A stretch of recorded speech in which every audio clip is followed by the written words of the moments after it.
안녕하세요. 파스칼 끼냐르의 주요 작품 요약과 발췌문 세 번째 시간입니다. 오늘은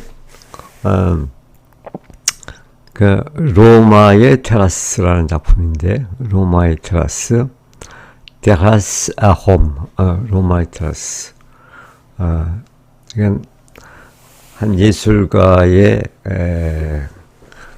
그런 모습을 지금 보여주는 그런 작품인데, 그럼 바로 시작하겠습니다.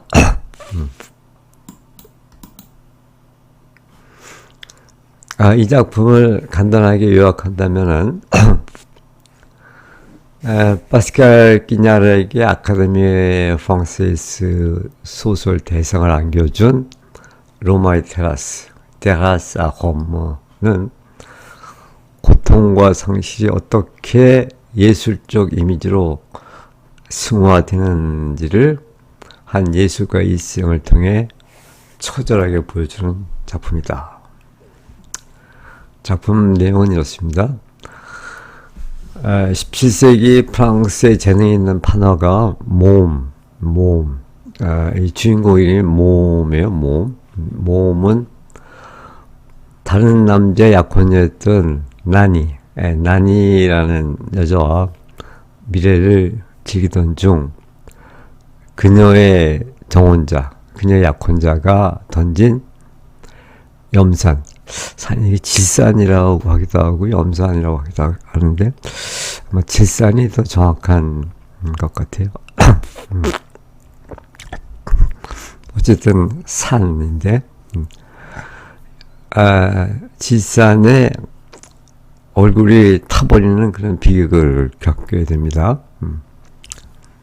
끔찍하게 변해버린 얼굴로 인해 그는 세상으로부터 숨어버리고 평생 어둠 속에서 판화를 새기며 살아갑니다. 그는 네덜란드, 독일을 거쳐 최종적으로 로마의 한 테라스가 있는 집에 머물게 됩니다. 그 제목이 그래서 로마의 테라스죠. 그의 판화는 빛과 어둠의 강렬한 대비를 통해 인간의 고통과 은밀한 기원을 담아내며 명성을 얻지만 그는 여전히 고립된 삶을 택합니다. 이 소설은 노년의 몸이 과거의 연인 나니와 그녀의 아들을 다시 마주하며 겪는 그 심리적 파장과 그의 죽음까지를 단편적이고 서늘한 필치로 그려낸다. 되게 작품 내용은 이렇습니다. 자, 그럼 바로 발췌문을 보도록 하겠습니다. 먼저 번역문을 한번 읽겠습니다. 그는 더 이상 얼굴을 갖고 있지 않았고 지금 그 질산에 다 얼굴이 탔죠. 오직 자신의 예술만을 갖고 있었다. 질산은 청춘의 모습을 지워버렸고 오직 고통의 가면만을 남겨두었다. 하지만 타버린 살점이 남긴 이 공백 속에서 새로운 시각이 태어난다.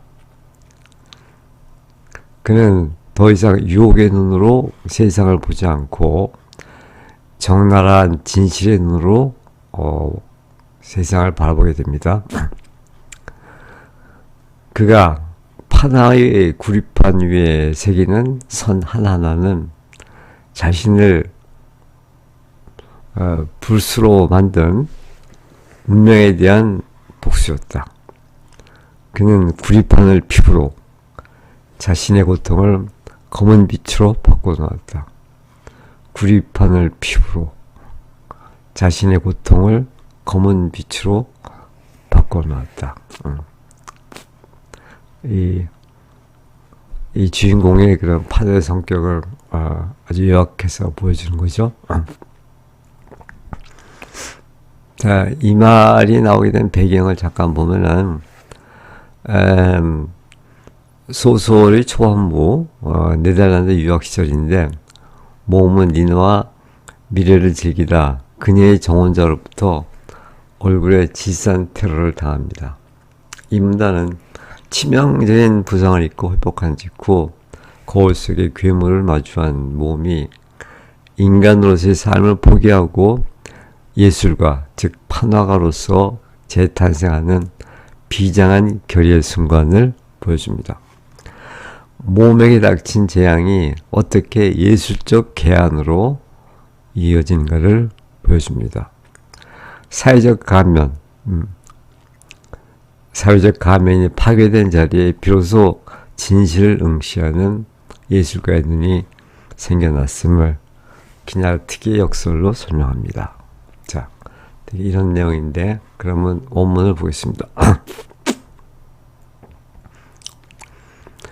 Il n'avait plus de visage, il n'avait plus que son art. ne plus죠. 그는 더 이상 얼굴을 갖고 있지 않았다. visage. 다 지상에 탔으니까.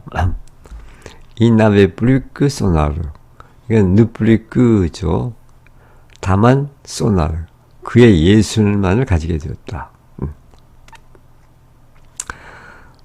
Lacite avait effacé les traits de la jeunesse pour ne laisser que le masque de la douleur.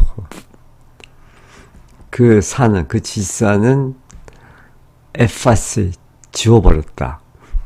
뭐를? Les traits de la jeunesse.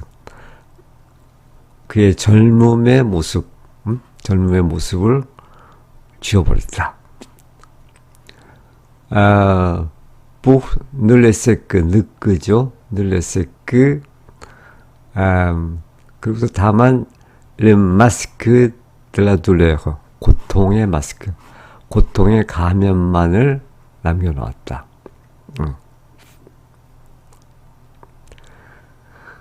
질사는 청춘의 모습을 지워버렸고 오직 고통의 가면만을 남겨두었다.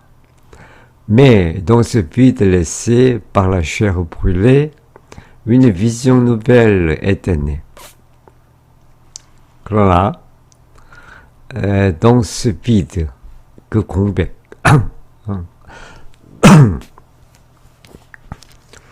네, laissé par la chair brûlée, 그 불타버린 그 살에 의해서 남겨진 공백.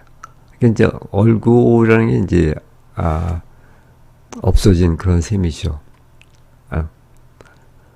그런 그 공백 속에서 une vision nouvelle était née.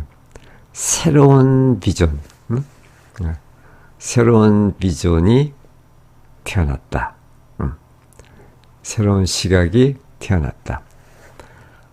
타버린 살점이 남긴 이 공백 속에서 새로운 시각이 태어났다.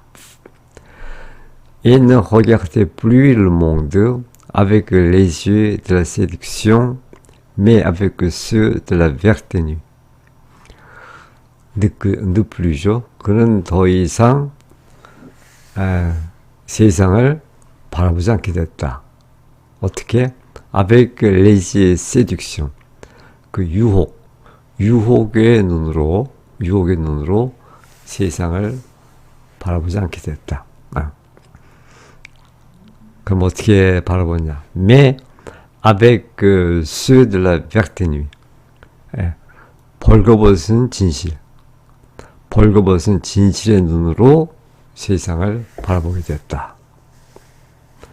Chaque trait qu'il gravait sur le cuivre était une revanche sur le destin qu'il avait mutilé.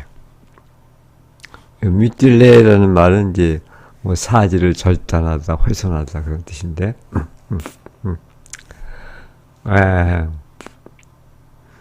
chaque trait qu'il gravait sur le cuivre. 이제 이 주인공은 그 동판화를 제작하는데 그 cuivre, 그 구리판, 그 동판 위에 그가 새긴 그 선들, 동판 위에 새긴 그 선들은 그것은 une revanche, 뭐 복수, 그렇게 볼 수 있죠. revanche sur le destin, 운명에 대한 복수였다. 어떤 운명? qui l'avait mutilé, 그를 mutilé, 훼손시켰던, 그를 훼손시킨 그런 운명에 대한 복수였다. 그러니까 운명에 대한 복수의 심정으로다가 그 동판을 새기는 것이죠. Il transformait le métal en peau et sa douleur en lumière noire. 그는 메탈, 금속, 구리판이겠죠. 그 구리판을 엉뽀, 피부로 바꿔놓았대. 그리고 사둘레르, 그의 고통을 lumière noire, 검은 빛으로 바꿔놓았다. 그렇죠.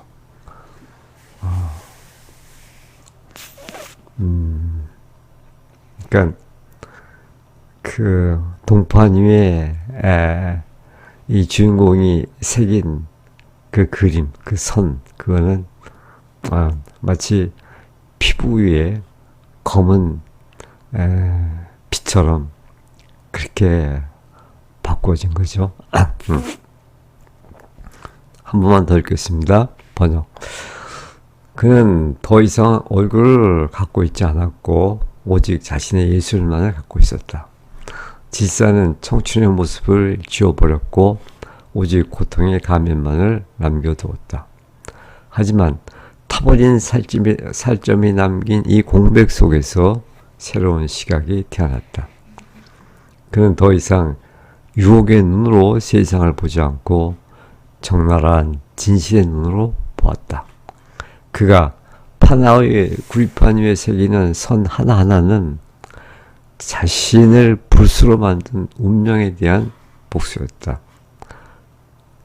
그는 구리판을 피부로 자신의 고통을 거운 빛으로 바꾸어 놓았다. 이제 이게 어떤 상황인가 하는 것을 잘 보여주는 그런 문단이죠.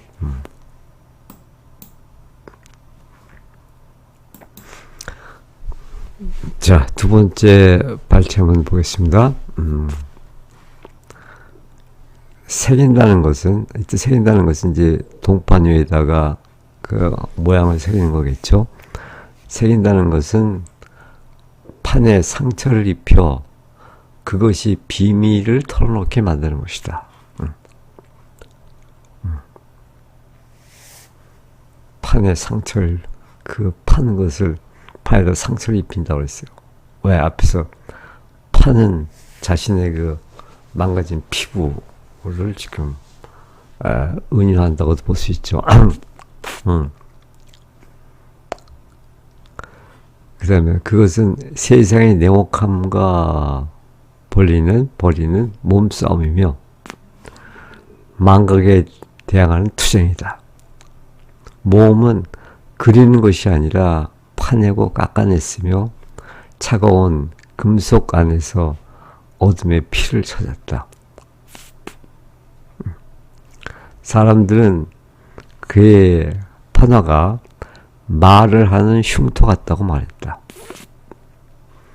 그는 질산의 무식작용이 자신의 상처를 상기시키기에 그것을 사랑했고 손으로 그것을 길들였다. 그 이미지는 장식이 아니라 종이 속에 석화된 비명이었다. 자, 이거는 어떤 배경이냐면은 얼굴을 잃은 후 몸은 사람들을 피해 이제 유럽 전역을 떠돌며 판화 제작에 몰두한다.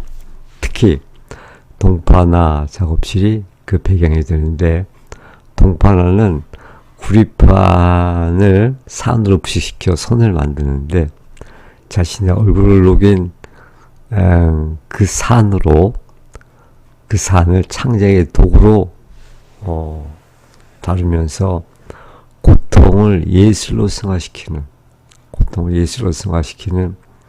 그의 일상적인 작업 모습을 보여준다.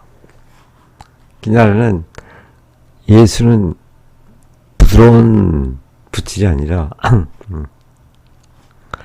고통을 직면하고 그것을 단단한 매체에 영원히 각인하는 질서 있는 비명이다. 그래서 질서 있는 비명이란 말은 여러 번 반복되는데, 말은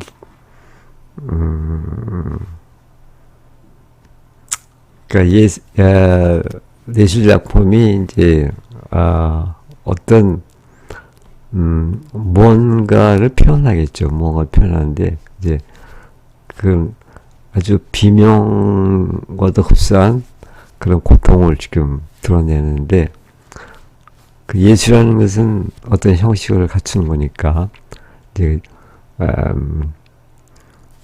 예술로 형상화된 형식을 갖춘 질서 있는 비명이 되겠죠.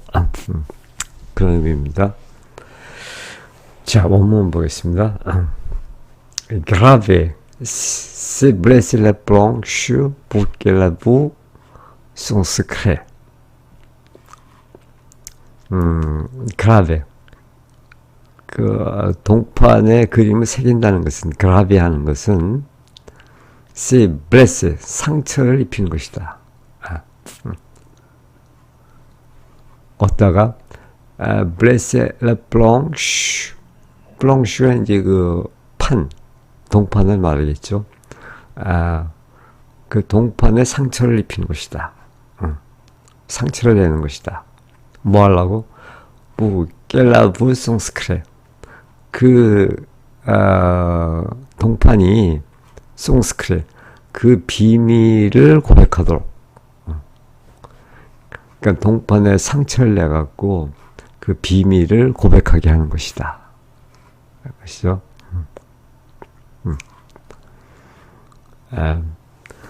C'est un corps à corps avec la dureté du monde.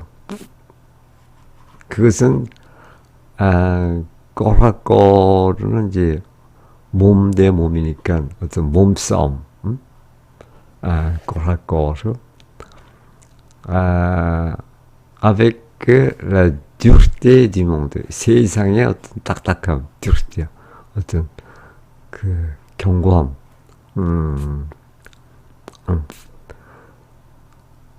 뭐 여기서 냉혹함이라고 번역을 했는데, 그 세상의 냉혹함과 벌리는 그런 몸싸움이다. 그러니까 그 냉혹한 현실과 싸움하듯이 이렇게 동판에 그림을 새기는 것이죠. Une lutte contre l'oubli. 또 그것은 투쟁이다. contre l'oubli, 망각에 대항한 투쟁이다. 그러니까 그 시간이 흘러가면서 계속 망각하게 되는데, 그걸 망각하지 않도록 하는 그런 몸부림이다. 이런 얘기겠죠. Môme ne dessinait pas, il creusait, il taillait, il cherchait le sang de l'ombre dans le métal froid. 몸은, 이 주인공은 ne dessinait pas, 그림을 그리는 게 아니었다. dessiner.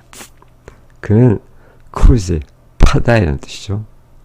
그는 파내고, 따예, 깎다. 깎고, 또 il cherche le sang de l'ombre. 그 어둠의 피, 혹은 뭐 그림자의 피를 찾는 것이었다. dans le métal froid. 그 차가운 금속에다가 어둠의 피를 추구하는 것이었다. 몸은 그리는 것이 아니라 파내고 깎아냈으며 차가운 금속 안에서 어둠의 피를 찾았다. On disait que ces gravures étaient des cicatrices qui parlaient. 사람들은 이렇게 말했다. Ces gravures, 네. 동판을 새기는 작업을 말하겠죠. 판화죠, 결국. 이제 그의 판화는 étaient des cicatrices,는 흉터죠, 흉터. 흉터였다. qui parle, 말하는 흉터. 그래서 그의 동판을 보고 있으면 마치 그 흉터가 말하고 있는 것처럼 이렇게 느껴졌다, 이런 얘기죠.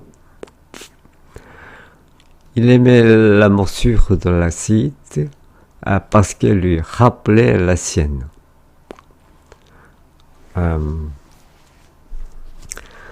그 목수는 그 어떤 그 부식작용, 부식작용.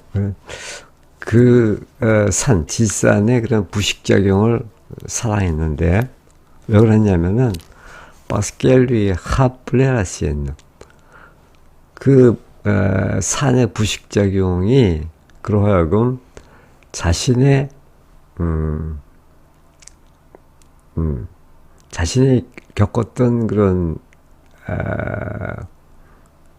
부식작용, CN는 이제 목수를 표시하는 건데, 자신의 그런 상처, 흉터,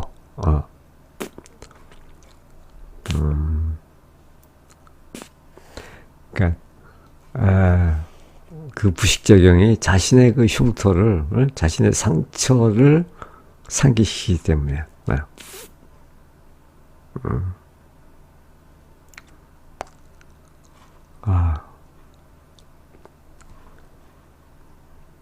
그는 질산의 부식작용이 자신의 상처를 상기시키기에 그것을 사랑했고, il a doté par la main. 그리고 그는 그것을, 그 부식작용을 손으로 길들였다. 그렇죠. 그러니까 판화가가 하는 작업인지 손으로 그 그림을 만드는 거니까 이렇게 표현했겠죠. 사람들은 그의 판화가 말을 하는 흉터 같다고 말했다. 그는 질산의 부식작용이 자신의 상처를 상기시키기에 그것을 사랑했고 손으로 그것을 길들였다. L'image n'était pas un décor. Elle est un cri pétrifié dans le papier. 그 이미지는 n'était pas un décor. 장식, 그런 뜻이죠. 그 판화가 새기는 그 이미지는, 그것은 장식이 아니었다. 그건 뭐냐? 엘레던 크리, 그것은 외침, 비명. 배트리피에 석화된, 굳어버린 덩르빠삐. 그러니까 그 종이 속에 석화된 비명이었다. 그것은 이미지는 장식이 아니라 종이 속에 석화된 비명이었다. 얼마나 그 처절하게 이 판화 작업을 했나 하는 것이 지금 드러나고 있죠. 한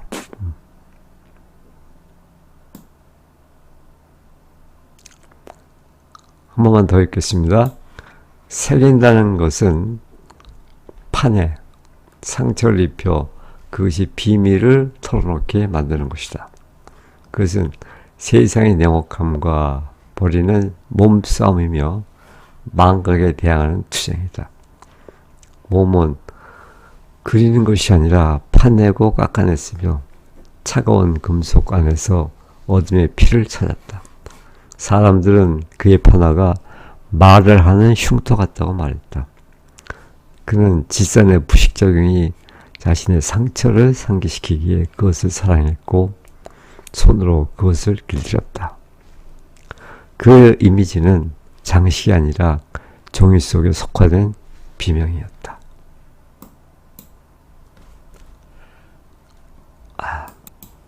자, 세 번째 예문 보겠습니다. 그는 빛보다 그림자를 선호했는데 그림자는 괴물들을 심판하지 않기 때문이다. 괴물이라는 것은 자신의 파괴된 얼굴 모습을 말하겠죠. 로마의 테라스 위에서 그는 사물의 진짜 형태를 보기 위해 태양이 저물기를 기다렸다.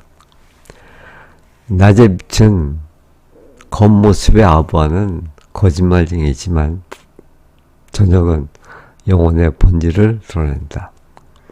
몸은 흑백의 왕자, 격렬한 대부의 거장이 되었다.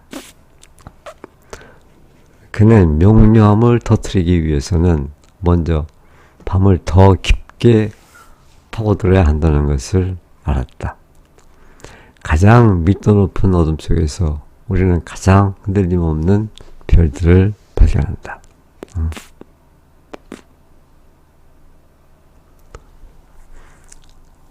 자, 이 문단은 그 배경을 좀 한번 보겠습니다. 외모로 인해 세상에서 소외된 몸이 이탈리아 로마에 정착하여 테라스가 딸린 지에 머물 때입니다. 그는 낮 동안에는 외출하지 않고 방 안에서 숨어 지내다 해가 저물고 세상이 그림자에 잠길 때 비로소 테라스로 나옵니다. 타인의 시선이 사라진 저녁 어스름 속에서만 평화를 느끼는 그의 은밀한 생활 패턴을 배경으로 하고 있다. 자, 그러면 원문 보겠습니다. Il préférait l'ombre à la lumière, car l'ombre ne juge pas les monstres. Il préférait 아주 무엇보다 뭐를 더 좋아하다, 선호하다. 그는 루미엘, 빛보다 어둠을 더 선호했다. 혹은 빛보다 그림자를 더 선호했다.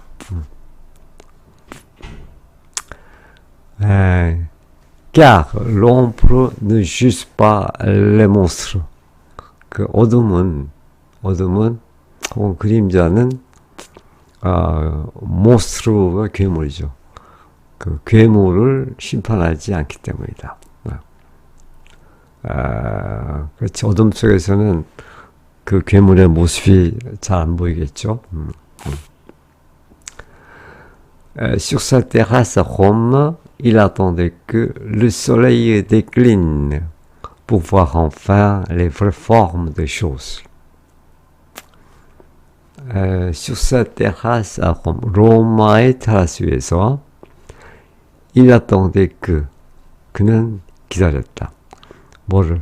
Le soleil décline, 저물다, décline, 태양이 저물기를 기다렸다. 왜? Pour voir enfin les vraies formes des choses. vraie forme, 진실된 형태, chose, 사물의 진짜 모습, 사물의 진실된 모습을 마침내 보기 위해서. 로마의 테라스에서 그는 사물의 진짜 형태를 보기 위해 태양이 저물기를 기다렸다. 그러니까 어둠 속에서 오히려 더 그 사물의 진면목이 드러난다는 그런 얘기죠. La lumière des jours est menteuse, qui flatte les apparences. 그러니까 낮의 그 빛, 그 낮에 환한 빛은 몽뜨스, 그러니까 몽뜨스, 거짓말쟁이, 이게 루미에르가 여성이기 때문에 몽뜨스 이렇게 여성이 됐죠. 거짓말쟁이다. qui flatte les apparences. apparence 겉모습. 그 겉모습에 flatte 아부하다. 겉모습에 아부하는 그런 거짓말쟁이다.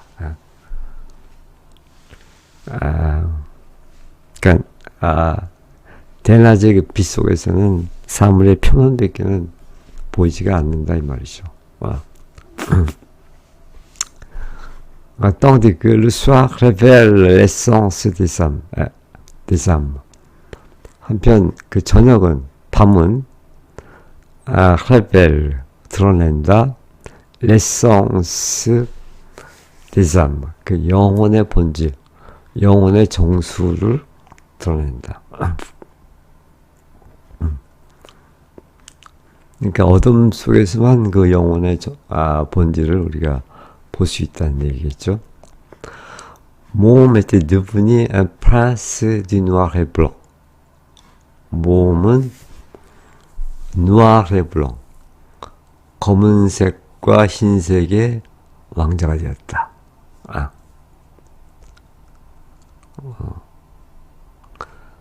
Un maître des contrastes violents. 그는 그 콘트라스트 대조, 비올롱, 아주 격렬한 그런 흑백의 대조겠죠. 그 대조의 장인, 그 매트가 되었다, 거장이 되었다. 몸은 흑백의 왕자, 격렬한 대부의 거장이 되었다. 그 다음에 il savait que pour faire éclater la clarté, il faut d'abord approfondir la nuit. il savait 그는 알게 되었다. pour faire éclater la clarté, clarté 어떤 밝음, 명료함, éclater 뭐 터트리다 이런 뜻이죠. 폭탄이 터지다 이런 뜻 쓰는 건데 éclater la clarté. 그 명료함이 드러나게 하기 위해서는 명료함이 폭발하다.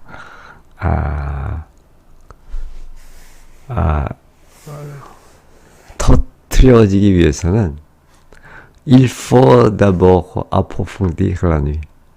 먼저 밤을 approfondir, 더 깊게 하다. 먼저 밤을 더 깊게 해야 된다. 그래야 그 어둠이 깊을수록 그 밝음이 더 잘 드러나겠죠. C'est dans le noir le plus dense que l'on trouve les étoiles les plus fixes. 이건 세크의 강조 구문인데 그 이해한 것은 가장 dense, 조밀한,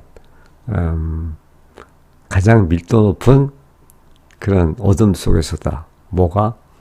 On trouve les étoiles, 우리가 les étoiles les plus fixes, 가장 fix, 어떤 고정된, 흔들림이 없는, 가장 흔들림이 없는 그런 별들을 발견하게 되는 것은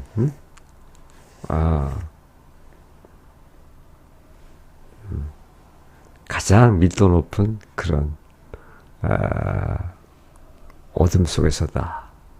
네, 그래서 이제 그 흑백 대조의 거장이라는 말을 쓴 거겠죠. 그러면 명료함을 터뜨리기 위해서는 먼저 밤을 더 깊게 파고들어야 한다는 것을 알았다. 가장 밀도 높은 어둠 속에서 우리는 가장 흔들림 없는 별들을 발견한다.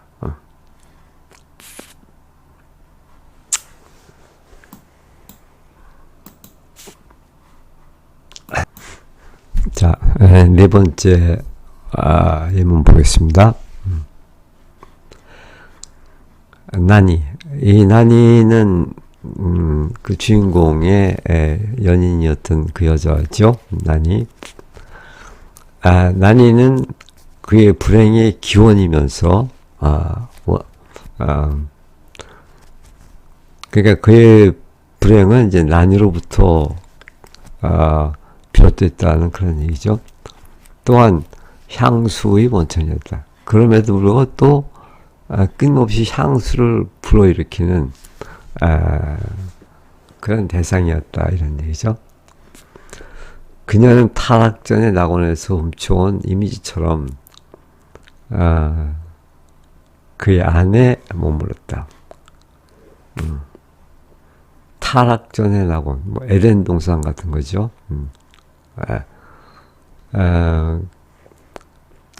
그런 그 낙원에서 훔쳐온 이미지처럼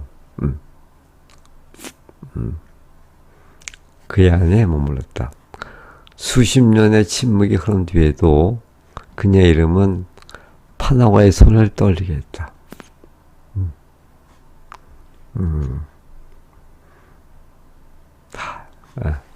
여전히 그녀에게 집착하는 거죠. 그는 그녀를 끊임없이 새겼는데 동판화에다가 과거의 그녀의 모습 그대로가 아니라 그의 꿈에 수시로 출몰하는 그녀를 새겼다.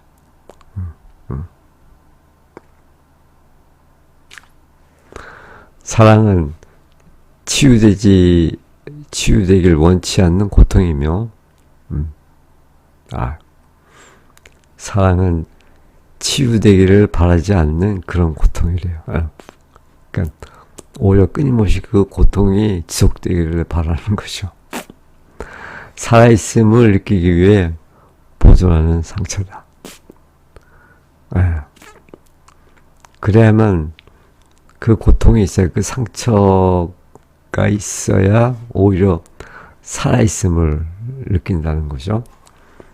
그녀는 그가 더 이상 가질 수 없는 얼굴이었고 정신으로만 만질 수 있는 아름다움이었다.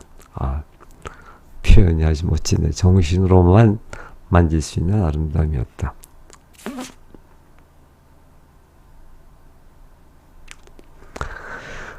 자, 원문 보겠습니다. Nanny était l'origine de son malheur et la source de sa nostalgie. 나니는 그의 불행의 기원이었고 또 그의 향수의 원천이다. Elle reste en lui comme une image volée au paradis avant la chute. 그녀는 comme une image volée, 훔쳐온 이미지. 어디에서? au paradis avant la chute. 그러니까 chute, 추락. 타락 이전에 그런 낙원에서 훔쳐온, 그러니까 에덴 동산에서 훔쳐온 그런 이미지처럼 그 안에 머물렀다.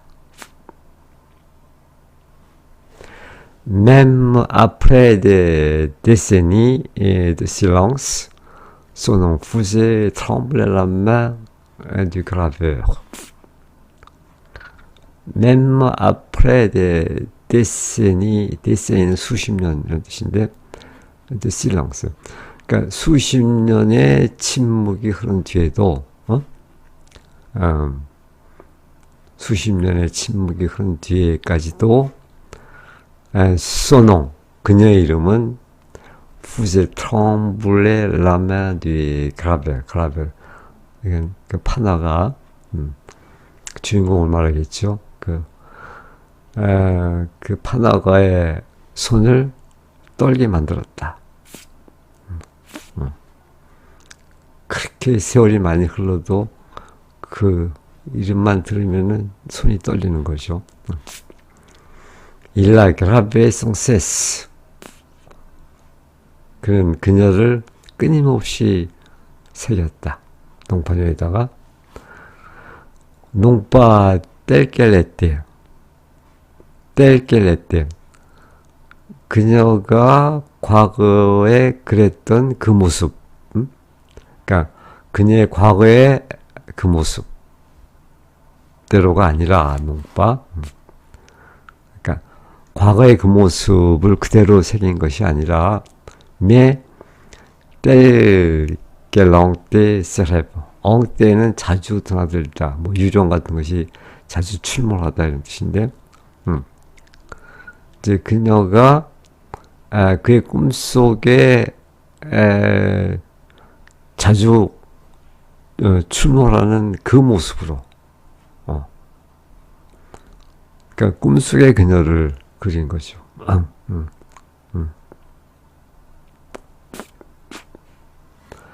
그는 그녀를 끊임없이 새겼는데 과거의 그녀의 모습 그대로가 아니라 그의 꿈에 수시로 출몰하는 그녀를 새겼다.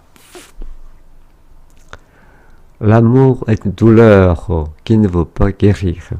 사랑은 고통인데 어떤 고통이냐면 qui ne veut pas guérir. 치유하다.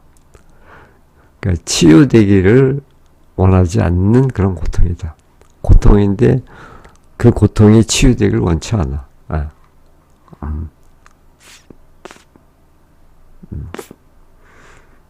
그 고통이 치유가 되면 사랑도 사라지겠죠. Une plaie que l'on entretient pour se sentir vivant. 플레이그 상처인데 이것도 une plaie que l'on entretient.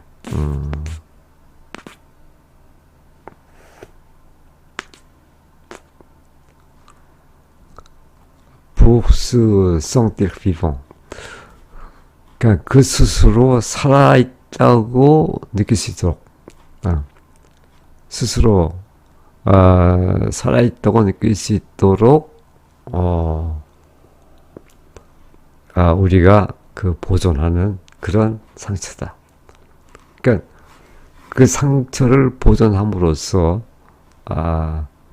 우리가 살아있음을 느끼게 된다. 그런 얘기죠. Il était le visage qui n'avait plus. 그녀는 ne plus. 그가 더 이상 가질 수 없는 그런 얼굴이었고, 이제 더 이상 그 얼굴을 볼 수도 없는 것이죠. 또 그녀는 la beauté qui ne pouvait plus toucher que par l'esprit. 그러니까 이게 ne plus que 구문인데, 그러니까 다만 정신으로만 만질 수 있는 그런 아름다움이다. 실제로 육체로는 접근할 수가 없고 다만 정신으로만 만들 수 있는 그런 아름다움이다. 사랑은 치유되기를 원치 않는 고통이며 살아있음을 느끼기 위해 보존하는 상태이다. 그녀는 그가 더 이상 가질 수 없는 얼굴이었고 정신으로만 만질 수 있는 아름다움이었다. 표현이 멋지죠? 정신으로만 만질 수 있는 아름다움이었다. 한 번 더 읽겠습니다. 나니는 그의 불행의 기원이면서 또한 향수의 원천이었다. 그녀는 타락 전에 낙원에서 훔쳐온 이미지처럼 그 안에 머물렀다. 수십 년의 침묵이 흐른 뒤에도 그녀의 이름은 파노가의 손을 떨게 했다. 그는 그녀를 끊임없이 새겼는데 과거의 그녀의 모습 그대로가 아니라 그의 꿈에 수시로 출몰하는 그녀를 새겼다. 사랑은 치유되기를 원치 않는 고통이며 살아있음을 느끼기 위해 보존하는 상처이다. 그녀는 그가 더 이상 가질 수 없는 얼굴이었고 정신으로만 만질 수 있는 아름다움이었다.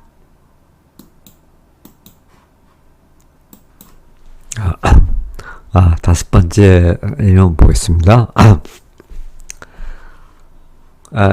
테라스는 그의 고독의 왕국이었으며 영원한 도시 위를 떠다니는 돌로 만든 배였다. 그곳 하늘과 지붕들 사이에서 모험은 다시 자기 시간의 주인이 되었다. 그는 아래쪽에서 사람들이 햇빛이 먼지 속 곤충들처럼 소란스럽게 움직이는 것을 바라보았다. 그는 더 이상 그들의 가면과 소음의 세계에 속하기를 원치 않았다. 이 자발적 유배 속에서 그는 온전한 육체를 가진 사람은 결코 알지 못할 자유를 찾아냈다. 진정한 삶은 은밀한 것이며 주권적인 고독의 주름 속에 숨어 있는 것이다. 자, 원문 보겠습니다. La terrasse était son royaume de solitude. 그 테라스, 지금 주인공이 머물고 있는 그 로마의 테라스죠. 그 테라스는 royaume de solitude, 고독의 왕국, 고독의 왕국이었다. Un navire de pierre flottant sur la ville éternelle. navire de pierre, 그러니까 돌로 만든 그런 배. flottant, 떠있는 sur la ville éternelle. 영원한 도시 위에 떠있는 돌로 된 그런 한 척의 배였다. Là, entre le ciel et les toits, môme redevenait le maître de son temps. 거기에서 entre ciel et les toits, 하늘과 지붕 사이에서 몸은 redevenait 다시 되었다. Le maître de son temps, 시간의 주인, 자신의 그 시간의 주인이 되었다. Il regardait les hommes s'agiter en bas comme des insectes dans une poussière de soleil. 그는 사람들이 s'agiter 움직이다 en bas 저 아래에서 마치 comme des insectes 곤충들처럼 dans une poussière de soleil 그 태양의 먼지 속에 그러니까 태양의 먼지 속에 곤충들처럼 저 아래에서 움직이는 것을 사람들 움직이는 것을 그는 보았다 이런 얘기죠. 그는 아래쪽에서 사람들이 햇빛이 먼지 속 곤충들처럼 소란스럽게 움직이는 것을 바라보았다.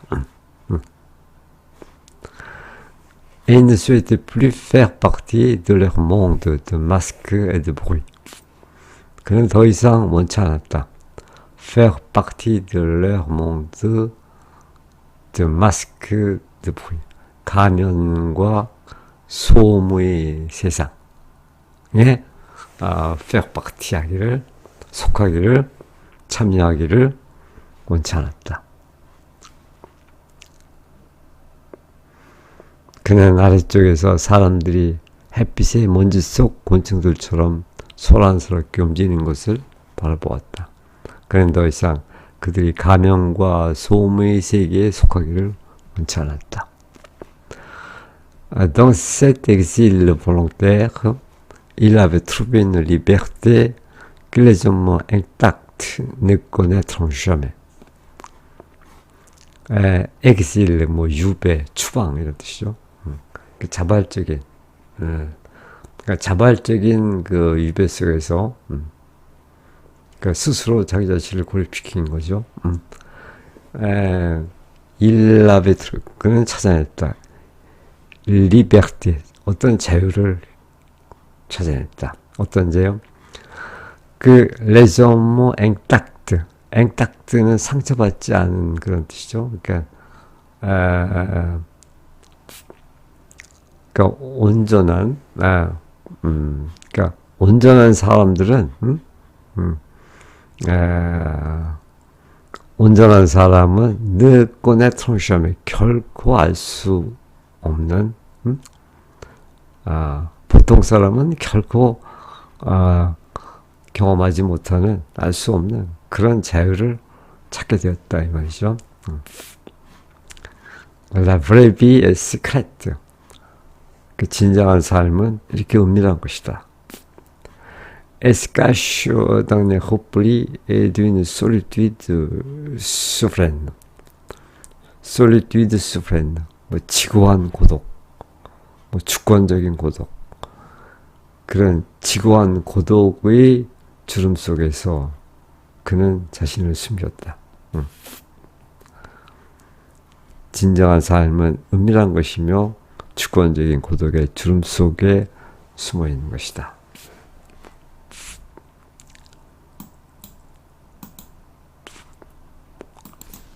자, 6번째 예문 보겠습니다.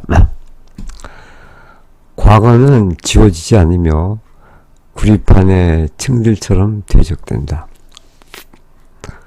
몸은 자신 안에서 수치와 영광의 그 모든 세월의 무게를 느꼈다. 살아온 모든 순간은 그의 몸의 기억에 덧싸인 깊게 베인 상처였다. 우리는 결코 어린 시절로부터 치유되지 않으며 잃어버린 사랑으로부터 치유되지 않는다. 우리는 그저 자신의 유령들과 함께 사는 법을, 그들에게 식탁 한 자리를 내어주는 법을 배울 뿐이다. 은밀한 생은 더 이상 존재하지 않으나 죽기를 거부하는 것들과 나누는 끊임없는 대화다.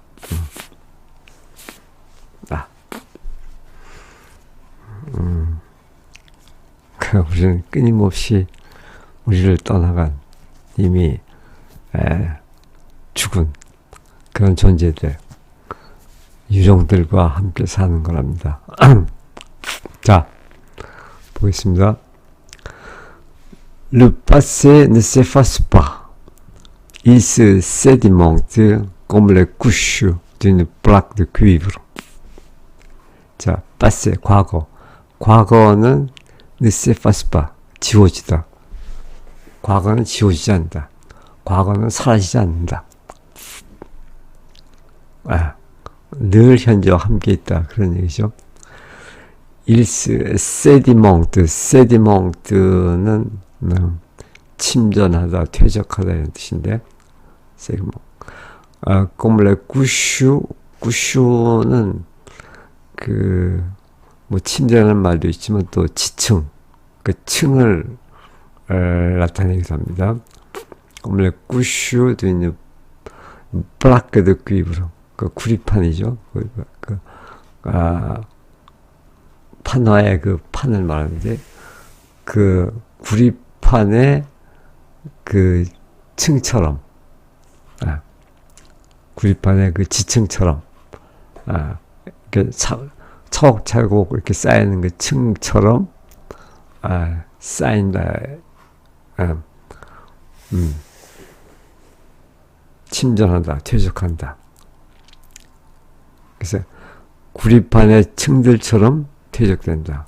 그러니까 과거는 사라지는 게 아니라 차곡차곡 이렇게 쌓이는 거죠. 네, 몸 sont en lui le poids de toutes les années de honte et de gloire. 몸은 자신 안에서 le poids de toutes les années, 모든 세월의 무게.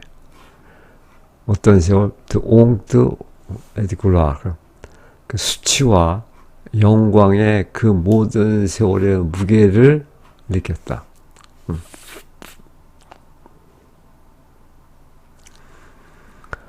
몸은 자신 안에서 수치와 영광의 그 모든 세월의 무게를 느꼈다.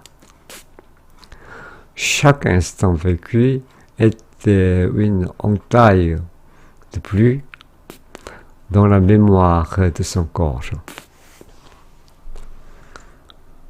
그 chaque instant vécu, 그 살아온 그 모든 순간, 살아온 그 하나하나의 모든 순간은 était une entaille de pluie, 그 덧싸여진 그런 상처. dans la mémoire de son corps, 그의 육체의 기억 속에 차곡차곡 덧싸여진 그런 상처다. 살아온 모든 순간은 그의 몸의 기억에 덧싸인 깊게 배인 상처였다. On ne guérit jamais de son enfance. 어린 시절. 우리는 그러니까 어린 시절로부터 치유되지 않는다. 이 말은 그러니까 우리는 어린 시절의 그런 상처를 치유할 수 없다 이런 얘기겠죠. 어린 시절의 상처를 치유할 수 없다. On ne guérit jamais de ses amours perdus. 잃어버린 사랑, 잃어버린 사랑의 그 상처를 우리는 치유할 수 없다. 우리는 결코 어린 시절부터 치유되지 않으며 잃어버린 사랑으로부터 치유되지 않는다. 그 상처라는 것이 이렇게 치유되는 게 아니다 이거죠. 마음의 상처. 그럼 어떻게 하냐? On apprend seulement à vivre avec ce fantôme. fantôme, 유령, 환영. 우리는 다만 배울 뿐이다. 뭐 하기를? À vivre avec ce fantôme.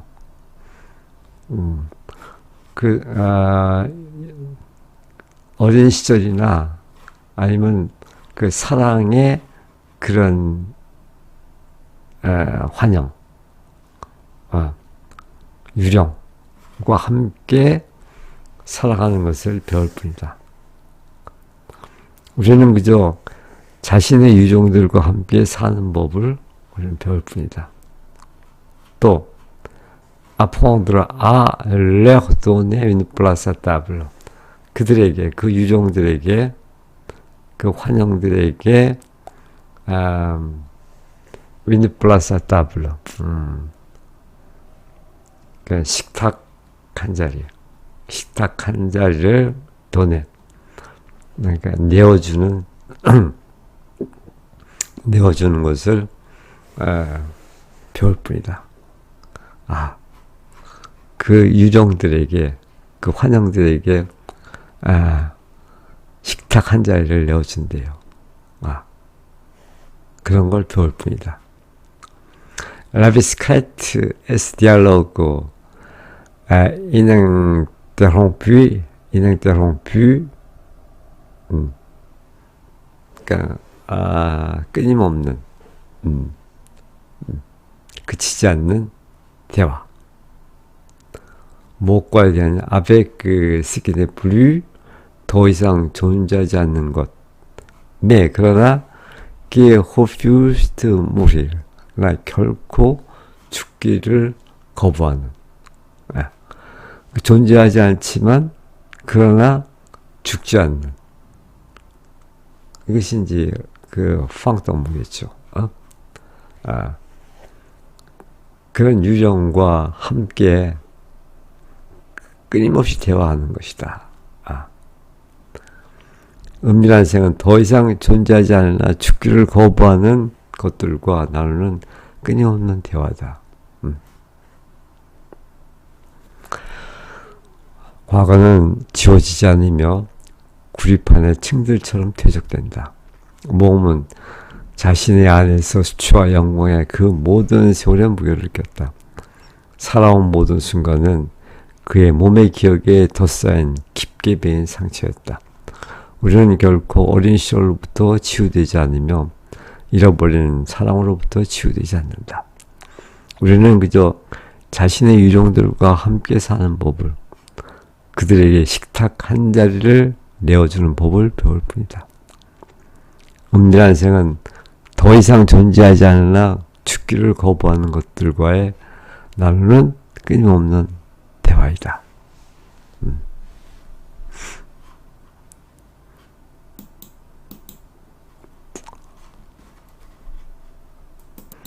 자, 7번째 예문입니다. 죽음에 다가가는 것은 힘든 판화 작업을 마무리하는 것과 같다. 도구를 언제 놓아야 할지, 그 판화 만드는 그 도구를 말하겠죠. 종이 위에서 잉크가 언제 마르게 두어야 할지를 알아야 한다. 몸은 마지막 침묵을 두려워하지 않았으면 마지막 침묵, 아마도 죽음이겠죠. 평생 그것을 준비해왔다. 그의 예술은 소멸을 향한 긴 반복 연습이었고 자기 자신을 지워가는 방식이었다. 그는 너무도 딱딱한 금속판 위에 다이아몬드 바늘처럼 자신의 몸이 마모되는 것을 보았다. 끝은 추락이 아니라 안식 속에서 완벽함을 찾는 어떤 형태의 완성이다.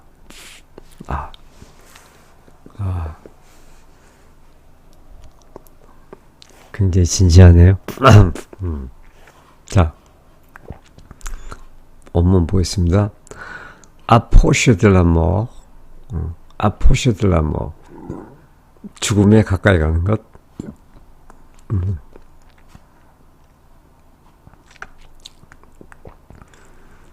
C'est comme terminer une gravure difficile.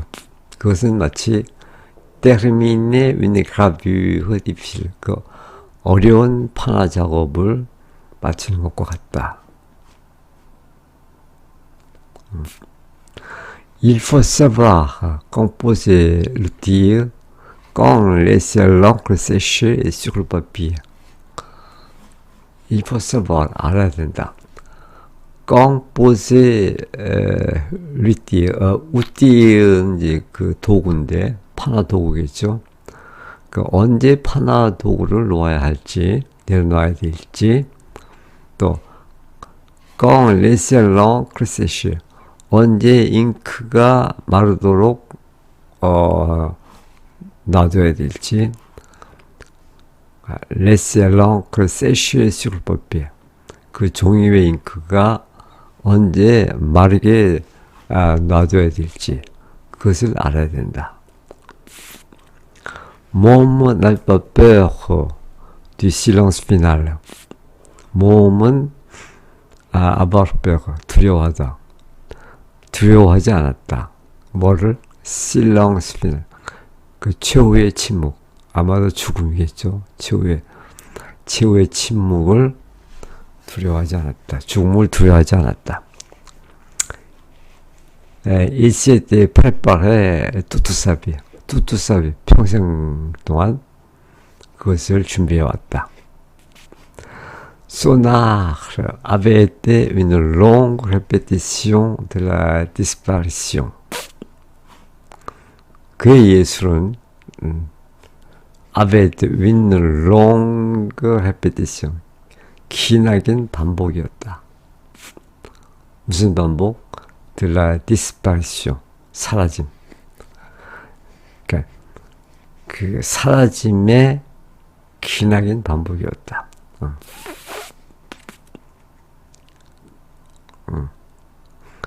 Une manière de s'effacer soi-même.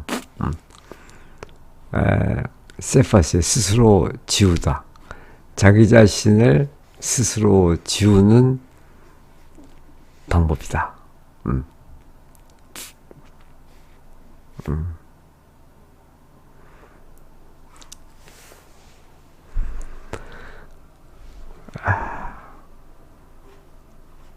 그의 예술은 소멸을 향한 기나긴 반복 연습이었고 자기 자신을 지워가는 방식이었다.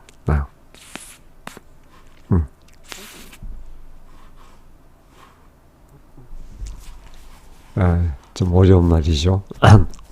그 다음에 il voyait son corps jouissait comme une pointe de diamant sur le métal trop dur. 그는 보았다. son corps, 그의 몸이 jouissait, 마모되는 거죠. 네, 달 없어지는 거. comme une pointe de diamant, diamant pointe. 그러니까 그 다이아몬드 바늘, 그거 이제 다이아몬드 바늘로다가 이렇게 그 동판을 새기는 거죠.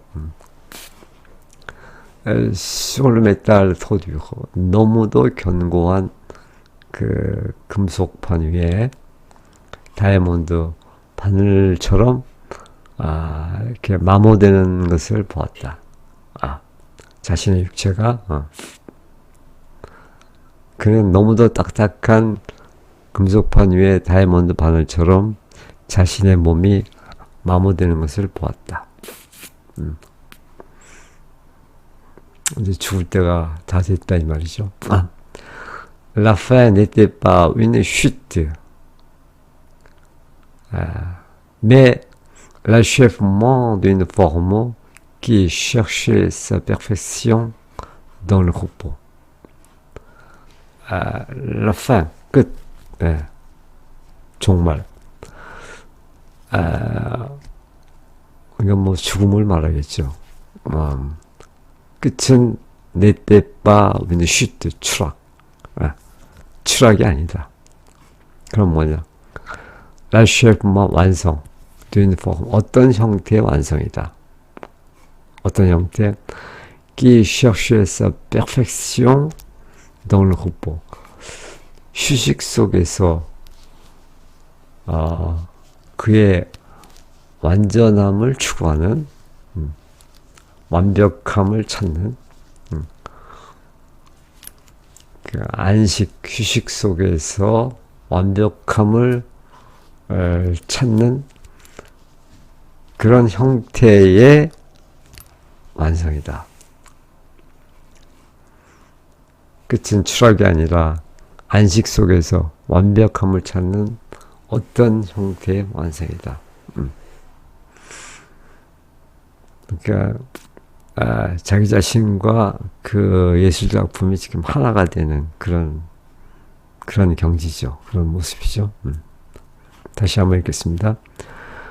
죽음에 다가가는 것은 힘든 판화 작업을 마무리하는 것과 같다.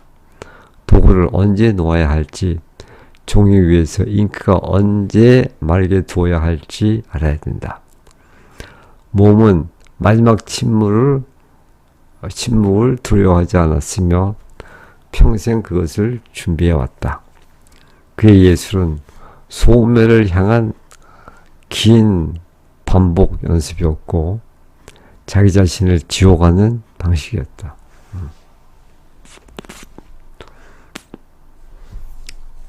그는 너무도 딱딱한 금속판 위에 다이아몬드 바늘처럼 자신의 몸이 마모되는 것을 보았다. 끝은 추락이 아니라 안식 속에서 완벽함을 찾는 어떤 형태의 완성이다.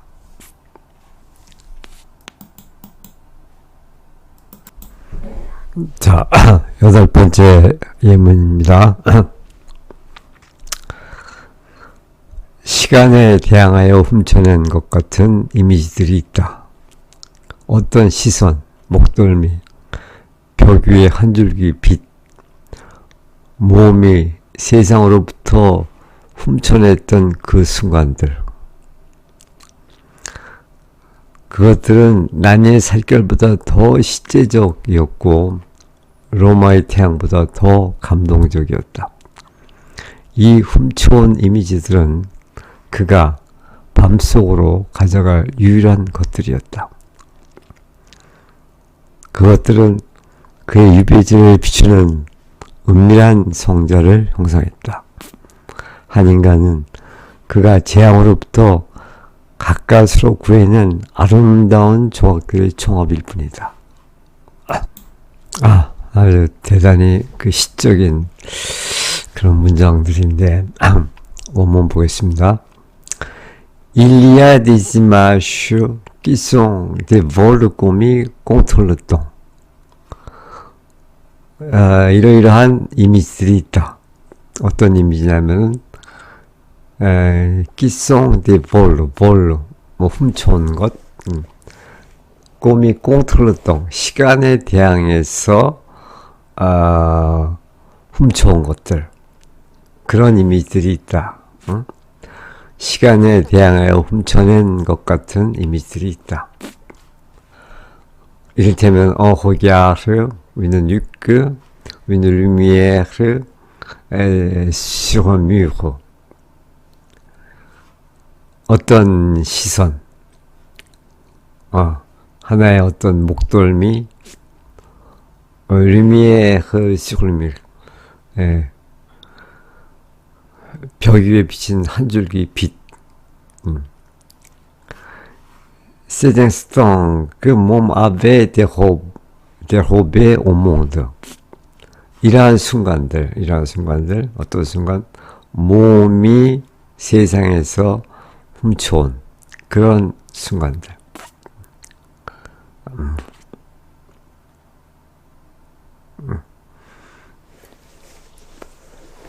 뭐 훔쳐왔다 그러니까 좀 이상하긴 하지만 그냥 세상에서 경험한 그런 순간들이죠.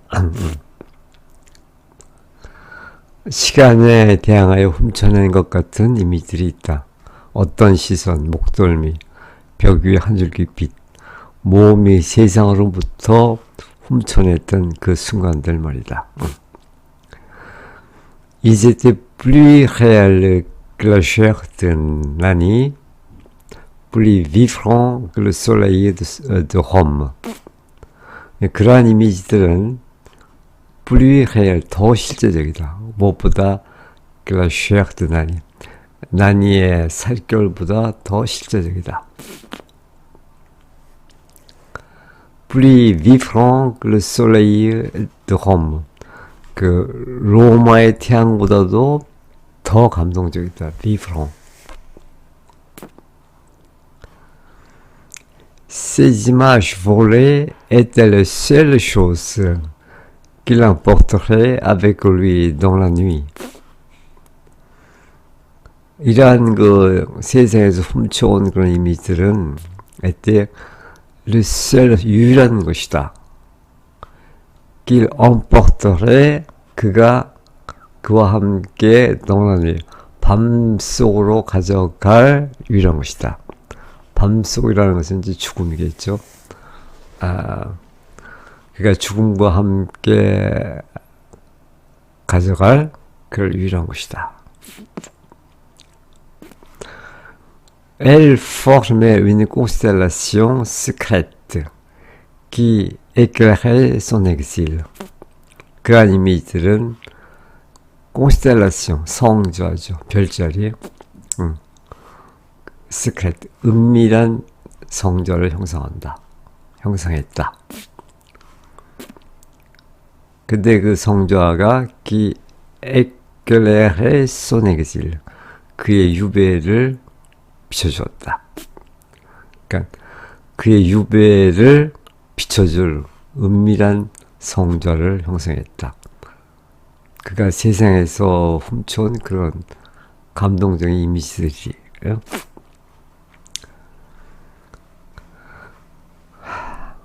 그것들은 나니의 살결보다 더 실제적이었고 로마의 태양보다 더 감동적이었다. 이 훔쳐온 이미지들은 그가 밤 죽음 속으로 가져갈 유일한 것들이었다. 그것들은 그의 유배지를 비추는 은밀한 성자를 형성했다. Un homme n'est que la somme des fragments de beauté qu'il a réussi à sauver des désastres. 한 인간이란 늘 그 다만 무엇일 뿐이다.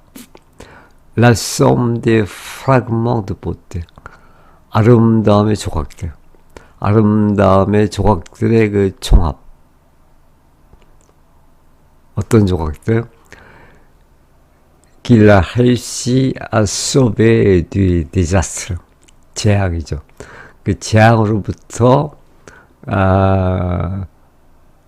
그가 구해내기에 성공한 재앙으로부터 가까스로 그가 구해낸 그런 아름다운 조각들의 총합일 뿐이다. 한 인간은 그가 재앙으로부터 가까스로 구해낸 아름다운 조각들의 총합일 뿐이다. 대단히 시적인 진짜 아름다운 표현이네요. 다시 한번 읽겠습니다. 시간에 대항하여 훔쳐낸 것 같은 이미지들이 있다. 어떤 시설, 목덜미, 벽 위에 한 줄기 빛, 몸이 세상으로부터 훔쳐냈던 그 순간들. 그것들은 난이의 살결보다 더 실제적이었고 로마의 태양보다 더 감동적이었다. 이 훔쳐온 이미지들은 그가 밤속으로 가져갈 유일한 것들이었다. 그것들은 그의 유배지를 비추는 은밀한 성전을 형성했다. 한 인간은 그가 재앙으로부터 가까스로 구해낸 아름다운 조각들의 총합일 뿐이다. 이 멋진 표현 조금 어려운데, 그래서 이거는 조금 해설을 좀 붙였어요. 이렇게. 그래서 이걸 다 읽진 않겠지만 참조하면 좋을 것 같습니다.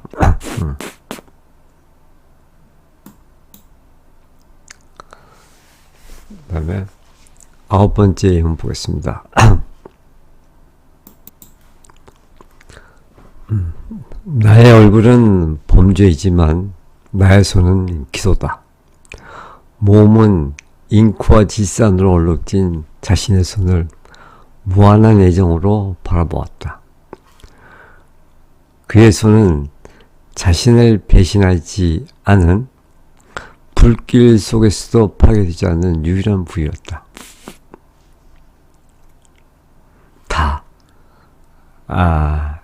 다 불에 타고 이제 손만 유일하게 멀쩡하게 남아있는 것이죠. 육체가 공포만을 보여주는 곳에서 손은 아름다움을 창조해냈다. 이것이 예술가의 역설이다. 내면의 혼돈을 품고 세상에 질서를 부여하는 것. 얼굴의 추함은 작품의 찬란함을 담기 위해 필요한 보석상자에 불과했다. 그렇죠.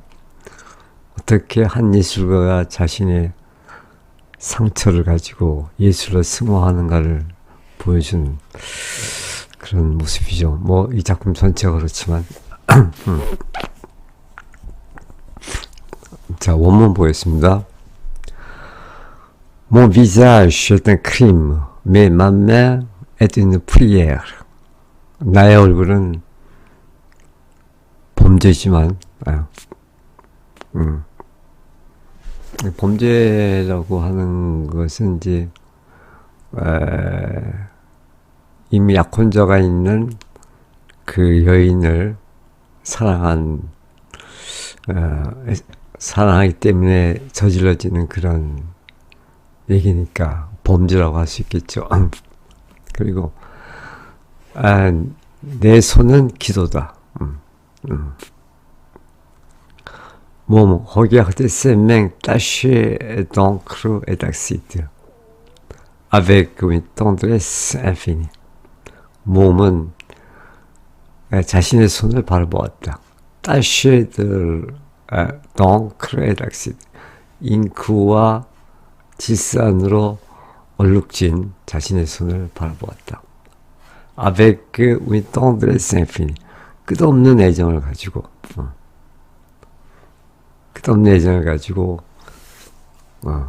잉크와 그 질산으로 번복이 된 그 손을 바라보았다.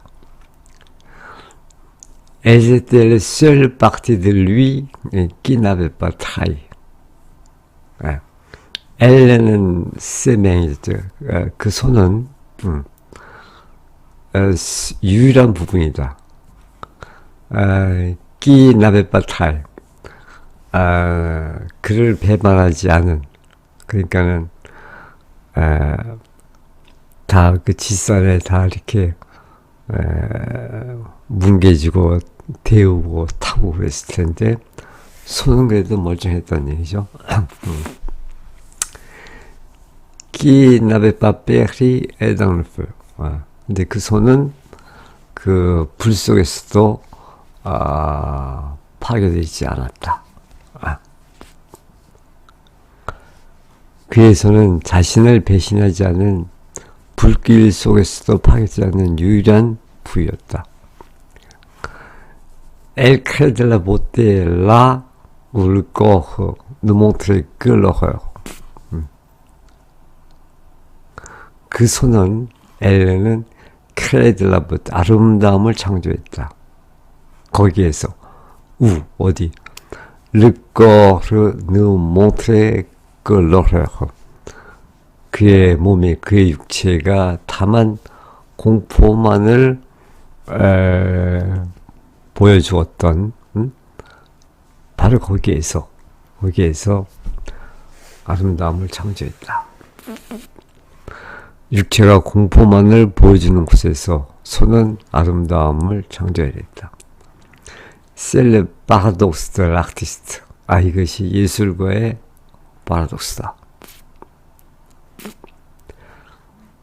즉 다시 말해서 porter le chaos en soi et offrir l'ordre au monde. 그 자신 안에 어떤 혼돈을 간직하고서 혼돈을 품고서 offrir 제공하다, offrir l'ordre au monde. 이 세상의 질서를 부여하는 것.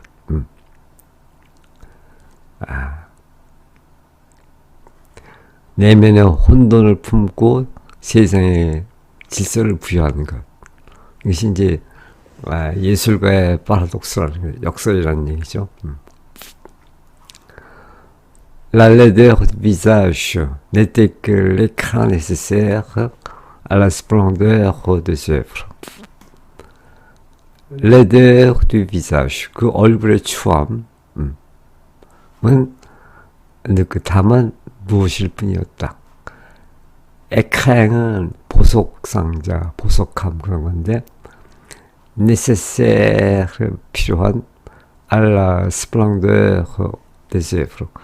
그 예술 작품의 그런 찬란함에 그 찬란한 예술 작품을 만들기 위해서 꼭 필요한 그런 보석 상자였다.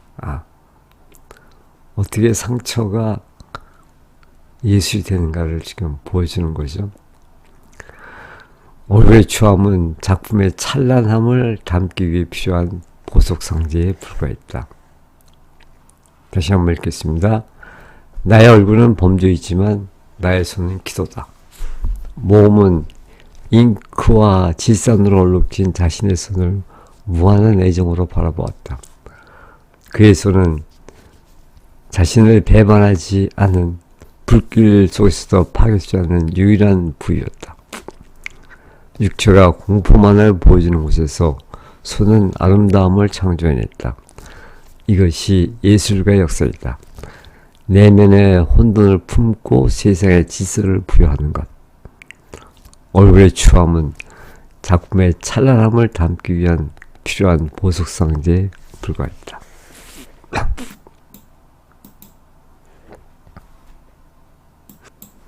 자, 마지막 10번째 예문 보겠습니다. 마지막에 남은 것은 증오가 아니라 대리석 같은 거대한 침묵뿐이었다.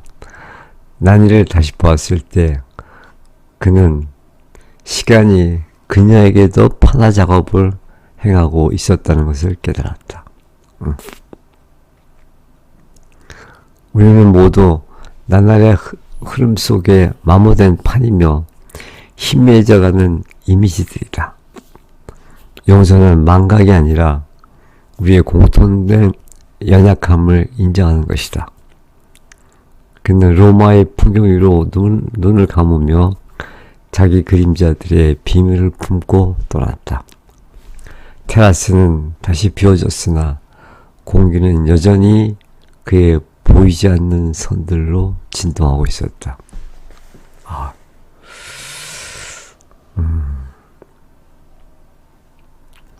참,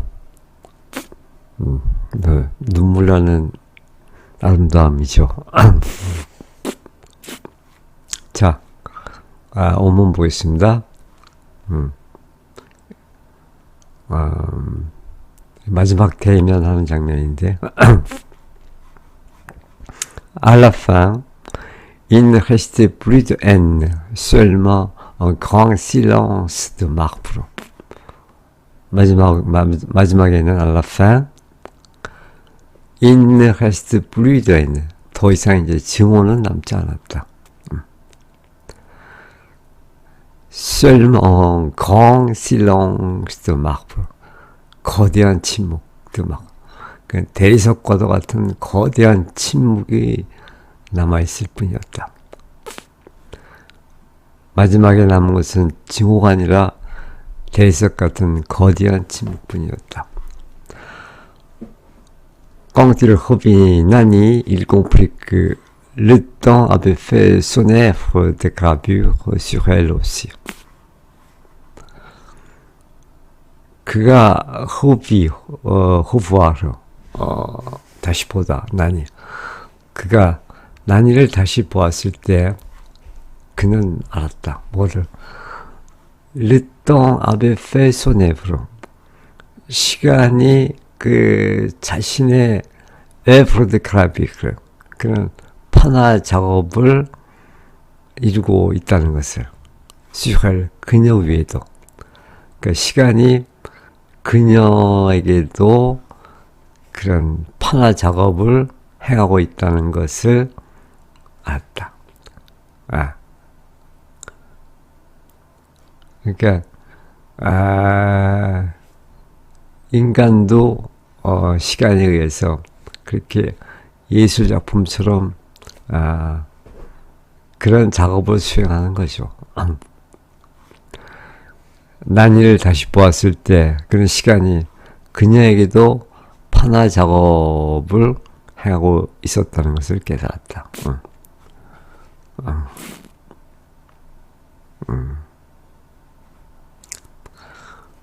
Nous sommes tous des plaques usées par le passage des jours, des images qui pâlissent.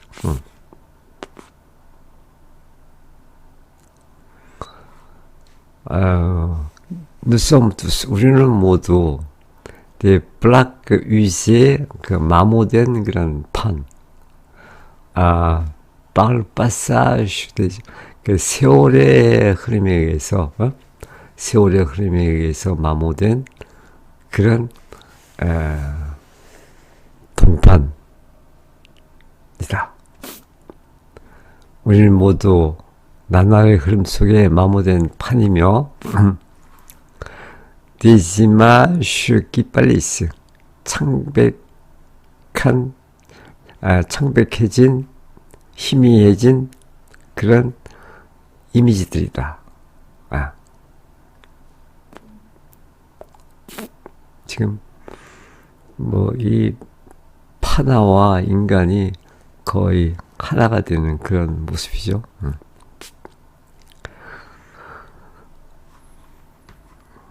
우리는 모두 나날의 흐름 속에 마모된 판이며 희미해져가는 이미지들이다. Le pardon n'est pas un oubli, c'est la reconnaissance de notre commune fragilité. Le pardon, 용서라는 것은 망각이 아니다. 그럼 뭐냐? 여기서는 reconnaissance, 다시 알아보는 거. reconnaissance, 재인. 다시 알아보는 거. 뭐를?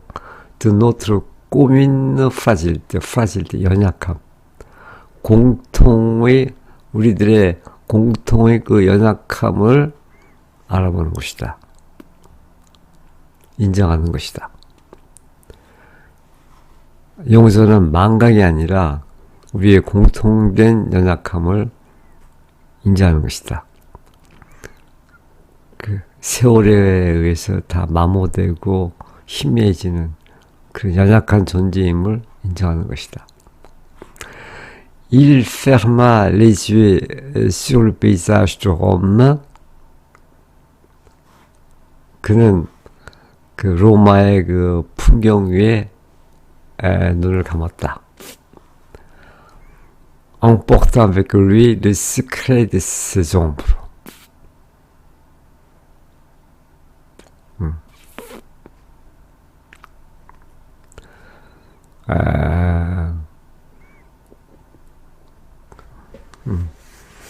그의 그 그림자의 비밀, 그 어둠의 비밀을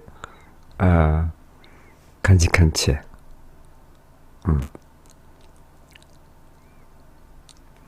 그는 로마의 풍경 위로 눈을 감으며 자기 그림자들의 비밀을 품고 떠났다. 그 주인공이 죽은 거죠. Il ferma les yeux sur le paysage.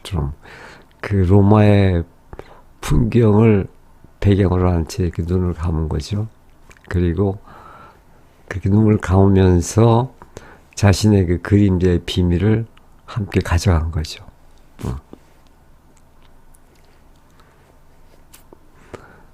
La terrasse redevenait vide, mais l'air vivrait encore de ses traits invisibles. 그 테라스는 다시 비워졌고, 이제 주인공이 떠나간 거죠. Mais l'air vivrait encore. 아직도 그 테라스의 공기는 진동하고 있었다. De ses traits invisibles. 그 보이지 않는 손으로, 보이지 않는 손으로 공기가 진동하고 있었다. 공기는 여전히 그의 보이지 않는 손들로 진동하고 있었다. 여전히 한 예술가의 그 후광이 서려 있는 거죠. 다시 한번 보겠습니다. 마지막에 남은 것은 증오가 아니라 대석 같은 거대한 침묵뿐이었다. 난 이를 다시 보았을 때 그는 시간이 그녀에게도 판화 작업을 행하고 있었다는 것을 깨달았다. 우리는 모두 나날의 흐름 속에 마모된 판이며 희미해져가는 이미지들이다. 용서는 망각이 아니라 우리의 공통된 연약함을 인정하는 것이다. 그는 로마의 풍경 위로 눈을 감으며 자기 그림자들의 비밀을 품고 떠났다. 테라스는 다시 비워졌으나 공기는 여전히 그의 보이지 않는 손들로 진동하고 있었다.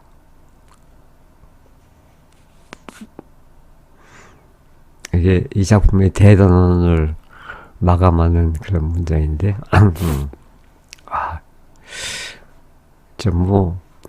이걸 한두 번 읽어서, 이 의미를 다 이렇게 공감하기 어렵죠. 여러 번 반복해서 읽으면